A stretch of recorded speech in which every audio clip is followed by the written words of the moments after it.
I have already spoken about ministers. Ministers, yeah. Yes, the need to disclose your assets, that is now reduced. You only need to disclose your assets before, but you no longer need to disclose your assets after you leave. After you leave office.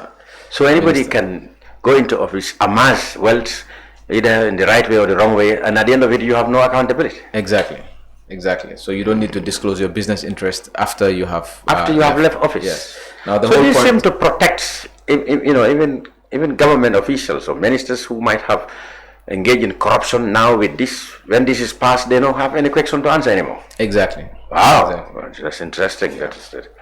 And then also in the 2020 draft, it restricted ministers or the vice president from establishing charities or engaging in other organizations while you were minister, because they wanted to, and this is what the report said, that the Gambians wanted people to focus on their ministerial portfolios and not be engaged in other activities, in sideline issues. Yes, particularly to establish charities and so on. So that has been removed. So while you're minister, you can. What they want is for you to be able to engage in these activities. So you can even own charities, or you can own other things. Yes. So that also is a change that they have introduced.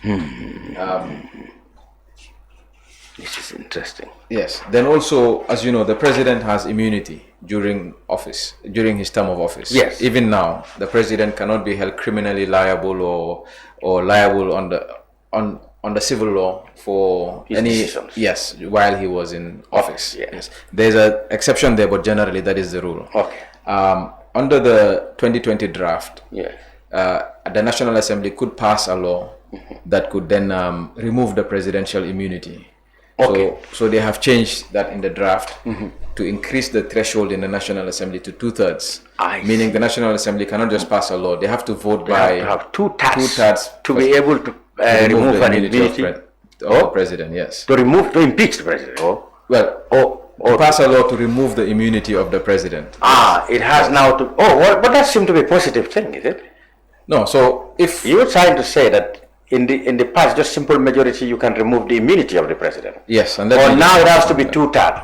Okay, protect the president more. I see your point now. Yes, I see. Yes, so the law seems to protect the president more. Yes, the vacancy in the office of the president.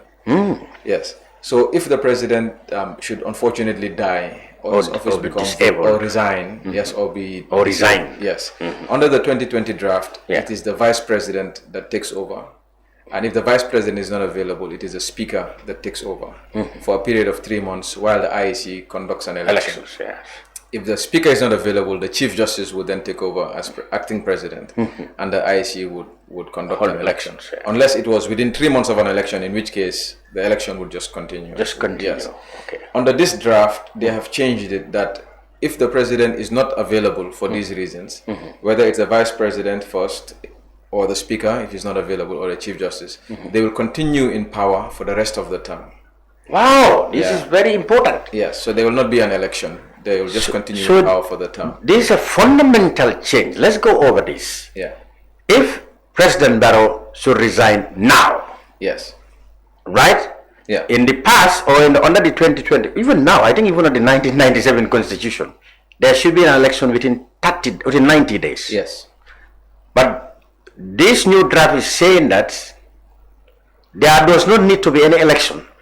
Yes. So whoever becomes the new leader can go up to the end of the term.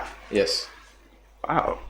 So this is fundamental. I mean, this is perhaps the fundamental change, one of the most fundamental changes we have in the system. Yes, because it takes away the power of the people to choose their leader. To choose an elected leader. Yes. Much sooner than they will wish. Yes. Now they will have to live with okay, this happens I think this happened in the British governance system. Once a party comes to power, the prime minister is gone. His successor can go until the term of the party, or the mandate ends. Yes, that's obtainable in Britain. But here it is fundamental. I mean, it has, like you said, it has robbed the people of the opportunity to choose their leader within 90 days. Yes. Now they have to live with whatever leaders succeeds the elected president. Correct. like in this case, should Barrow resign now, Mohamed Jallow Yes. will become president until Barrow's term ends. Correct. Okay. In this case also, if Barrow is elected in 2026, that is if he ever runs, I don't know whether he will run. Yes. But he is elected in 2026, or maybe another man is elected 2026, that man can resign the following year. And the person he is grooming can take over from the same party. And Gambians will not have any choice but to stay for another 4 or 5 years before they can change. Correct. Come on, that really robbed the people of opportunity to elect their leader sooner than they would, too later than they would prefer. Yes. So that's fundamental. Yes, that's a fundamental change. Then you have impeachment of the president. Impeachment is removal of the president for bad behavior. Yeah. That was in the 2020 draft. Another way of removing the president other than election. Yes. But it has to be misconduct. Yes. And the National Assembly can vote. So in 2020, if the National Assembly believes that the president has abused office, failed to adhere to the Constitution, violated the Constitution, there's some list of items. They can vote by 1/2, and then the process will start for his removal. Now they have changed that to give the president more protection. So for example, it's not just simple abuse of office. It has to be now a gross abuse of office. Gross misconduct. Yes. It's not just a violation of the So Constitution. they kind of lessen the crime. If they have protection for the president. Yes. Like, so if in the past or on the 2020 the crime that can make him impeachable, is no longer, it has to be bigger than that now. Yes. So as lawyers, we will say you have heightened the standard, the threshold. Yeah, the threshold. Yes. Yeah. So another protection for the president. Yeah. So they have included the word gross for abuse of office, gross for violation of the Constitution, and gross misconduct. I see. So it's not just simple misconduct, simple abuse of It office. has to be gross It has to be misconduct. gross. Another protection for the president. Yes. Secondly, it is now not just a vote by 1/2. It has to be They have now increased it to 2/3 majority. So it's going to be more difficult to do that. It will be more difficult to do that. Another protection for the president. Yes. And then finally, and this is one of the changes I noted that's very strange. Under the process of impeachment in 2020, the National Assembly votes by half. They submit the resolution to the Speaker. The Speaker sends it to the Chief Justice, and the Chief Justice establishes a tribunal of judges. Now in 2020, that tribunal was going to be the Chief Justice, 3 other people holding high judicial office, so probably Supreme Court judges or Court of Appeal judges. One person who is a layman, who is not a judge. This was the tribunal that would then receive the vote, and then the president can then appear with a lawyer for that tribunal to decide whether the National Assembly resolution was valid before the decision would be taken, and it would then be sent back to the National Assembly. Yeah. They have changed that tribunal.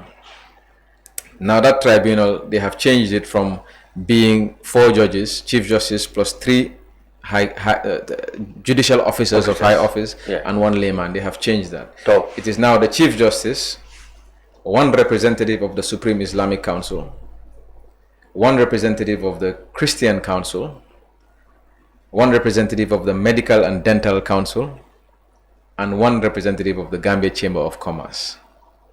These are the people who would sit on a tribunal.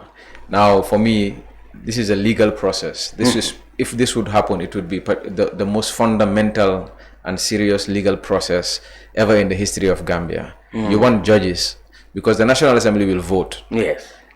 It is for judges to determine, under the rules of natural justice, fair hearing, evidence, and so on, to determine whether the National Assembly have voted properly, whether indeed there is gross abuse of office and so on. Yeah. These are lay people. Yeah. The chairman of the Supreme Islamic Council, Medical Dental Council, May not even know the issues. yes, they are lay people. So they have changed this tribunal. So the Chief Justice would be the only lawyer on that tribunal, basically.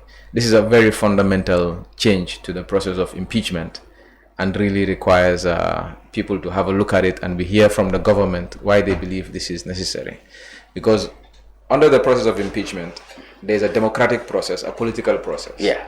where 58 members of the National Assembly debate Yeah. and decide. And decides. Then there's a legal process. Yeah. Because the president is one of three bodies, Yeah. the executive is one of three bodies that control the country. Yeah. So if the National Assembly decides, it goes to the judiciary Yeah. to confirm. Yeah. And then it goes back to the National Assembly to Implement. impeach. Yes. But if now the judiciary, you take it from them, Yeah. because again, it is weakening the power of the Yes, judiciary. since you put in people who And putting laymen there. Laymen again, there. it is whittling down the separation of powers.